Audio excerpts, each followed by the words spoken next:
களப்பணியில் நாம் முன்னணியில் இருக்கிறோம், கருத்து பணியில் நாம் என்னவாக இருக்கிறோம் என்பதுதான் இன்றைக்கு மிகப்பெரிய கேள்வி. மாங்குன்னு உழைக்கிறோம், களத்துல கடந்து நாம் தான் உழைக்கிறோம், நாம் தான் இதை செய்திருக்கிறோம், நாம் தான் இதை செய்து கொண்டிருக்கிறோம் என்று சொல்லக்கூடிய, எடுத்து சொல்லக்கூடிய அந்த கருத்து பணி, அந்த இடத்தில் ஒரு மிகப்பெரிய தொய்வு இருக்கிறது.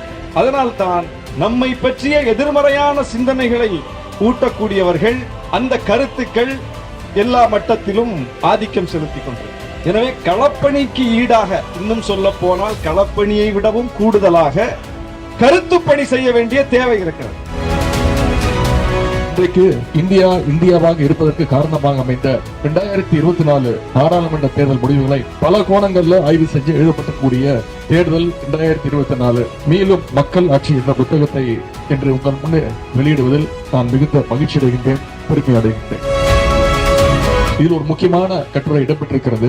அது நம்முடைய முதலமைச்சருடைய கட்டுரை, புத்தகத்துடைய முதல் கட்டுரை. பாஜகவுடைய 10 வருட பாசிச போக்கையும் அதற்கு இந்தியா கூட்டணியும் மக்களும் எப்படி கடிவாளம் போட்டார்கள் என்பதை நம்முடைய முதலமைச்சர் அவர்கள் கிட்டத்தட்ட ஒரு 360 டிகிரியில அந்த கட்டுரையை அலசியிருக்கிறார். கட்டுரையில முதலமைச்சர் எழுதியிருப்பது போல, தேர்தல் முடிவுக்கு பிறகு மோடியுடைய நடை, உடை, பாவனைகள் எல்லாம் மாறிவிட்டன. மோடியுடைய நடை, உடை, பாவனைகள் தான் மாறிக்கிறது தவிர அவருடைய பாசிச சிந்தனைகள் இன்னும் மாறவே இல்லை. அதை நம்மால மாற்றவும் முடியாது.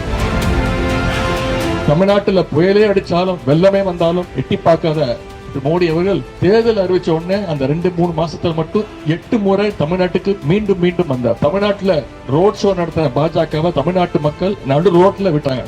2026 இந்த கூட்டணி மாபெரும் வெற்றியை பெறும். அதற்கு ஜனநாயக சக்திகளாகிய நீங்களும் துணை நிற்க வேண்டும் என்று கேட்டுக்கொள்கின்றேன். அதற்கு இப்பொழுதே நீங்கள் எல்லாம் தயாராக வேண்டும். நன்றி, வணக்கம்.